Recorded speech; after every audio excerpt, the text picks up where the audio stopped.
জীবনে এত শয়তানা ছিলাম। পরীক্ষার ক্লাসে আমার পাশে 5-এ একটা ছেলে বইছিল, পাশের পেছনে পাশের বেঞ্চে। তো আমার যদি কোনো কিছু জিগাইতো, অঙ্ক একবার নৈবিত্তিক জিগাইছে, তা আমার অনেক কাশি আছিল। আমার জিগাইছে, আমি একটা কাশি দিছি, ও 1 নাম্বার দাগাইছে।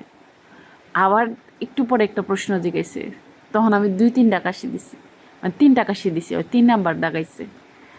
মানে যে কয়বার ডাক দেয় আমি জাস্ট কাশি দিই, মানে বুঝাই যে আমি বলতে পারবো না, আর ওই হেইডাই দাগায়।